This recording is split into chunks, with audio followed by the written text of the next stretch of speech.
Definitely a wholesome, cozy gaming session for sure. Something to chill out with and relax to.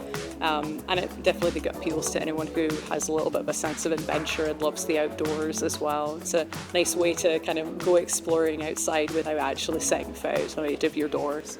Anyone who's got an interest in story-driven games, anything with a narrative, anyone that's looking for a low-risk game that doesn't punish you at any point. It's all about exploration and having a nice chill time.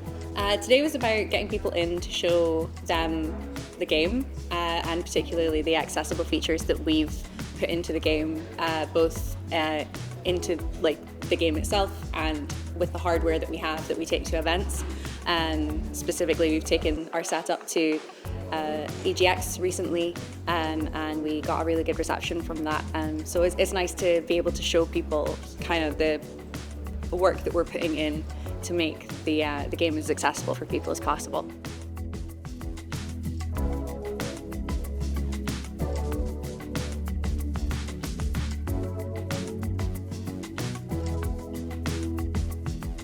So I was really excited to be invited to look at the game and the different accessibility options that are available in the game. I am a broken record when it comes to accessibility and the options that games have for accessibility. It is, as someone who has many problems with motion and my hands sometimes, it's a really nice thing to know that there are options available to me if I need them. At the moment, I don't really need them, but the fact that these things are there and available to people is so important to me.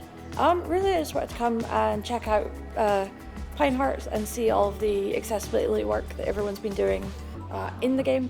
It's a really interesting concept, and you've got a really cool game going on and a lot of really cool options that I wouldn't have thought of myself, that I think will help a lot of people be able to play the game. Today was about learning about Pine Hearts and learning about how accessibility was put at the front and centre, and also about its mental health themes and messages that come through. It's been a really great opportunity to have this kind of snapshot and learning a bit more about the game. It's getting there. It's got a long way to go. It's got a very, very long way to go, but being in environments where you see companies like yyyy taking such a positive stance towards including that accessibility in their games from the off is super positive and really important.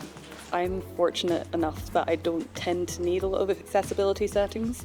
I tend to have a bit of motion sickness in certain games, so motion blur, screen shake and things like that. There's a lot more options to turn those sorts of things off in games than there used to be, but I know that when it comes to having full accessibility options, like I have friends who are dyslexic and have the need for a bit more of accessibility options, there definitely does need to be more done, especially across bigger titles, and it's good that we're at least starting to have more conversations nowadays about these things.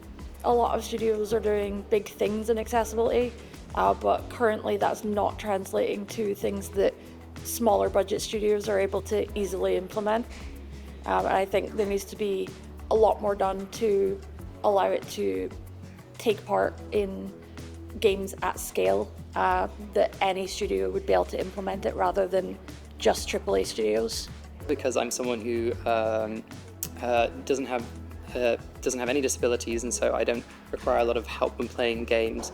But from kind of my working with other disabled gamers and other people, I know that there's a lot of things that the games industry could be doing, such as normalizing standards and expectations around how accessibility features are implemented and how they're accessed, and a lot more outreach towards people with disabilities to hear about how games could be made more accommodating for them.